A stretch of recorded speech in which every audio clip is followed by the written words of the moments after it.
Helen, in 1955, you were 8 years old. Yes, I was, Mandy. Tell us about your life as a child before the flood. Pretty happy-go-lucky life. My parents owned a bakery. Back then, we had the horse and cart, so it wasn't, easy to get around a lot of the places in Dubbo at the time with a horse and cart because a lot of the places, especially in West Dubbo, roads weren't as good as you'd like them to be. But I used to go with my grandfather before I went to school, and he used to deliver to a lot of the homes in Dubbo at that time, which weren't many homes as you would think about now, but it was a pretty good carefree little life, helping mum and dad at the bakery and of course the grandfather.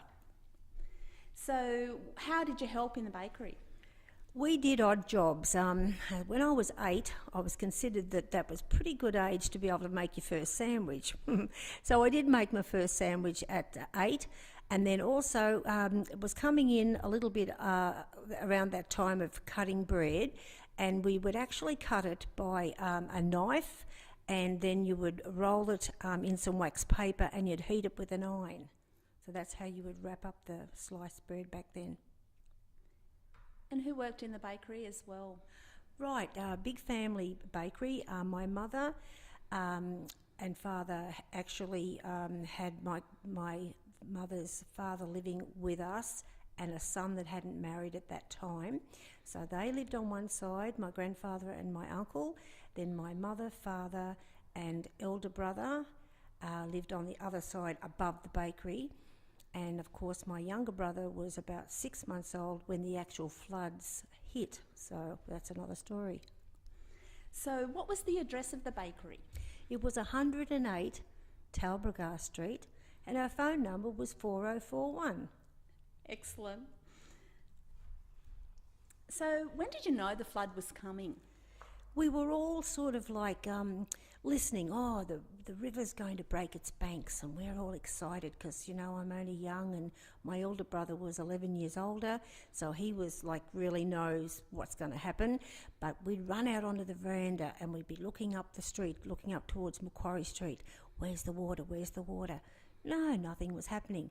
Then in the early hours of the morning, unfortunately, it came up very quickly because the Talbragar River behind us, it actually was the sleeping little giant that came in behind, joined with the Macquarie River, and whoosh, up she came, right up Talbragar Street.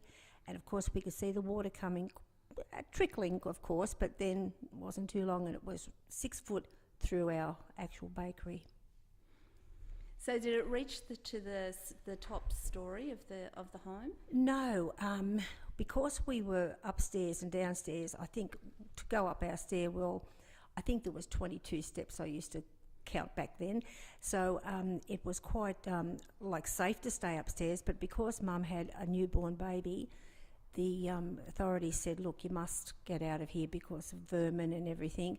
So my brother and I, we'd do as much as we could by just moving a lot of the little things from downstairs upstairs. So I had my school case and I'd be putting things in there, running up and down the stairs thinking, wow, this is so exciting.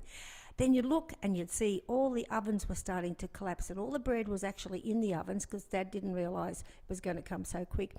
And you'd be walking and all the tins of bread would be just floating past, exciting, but not really.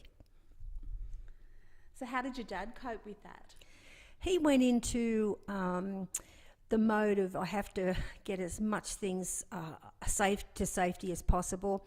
We did have, by then, we did have a couple of small vans. They were like flash vans or anything like that. So he got the vans to higher ground, and then he would, the next thing was to get Mum, who didn't want to go, to a safer place. And so where we were taken to was now what we call the Elephant House in Hutchins Avenue, the corner of Hutchins Avenue and Fitzroy Street.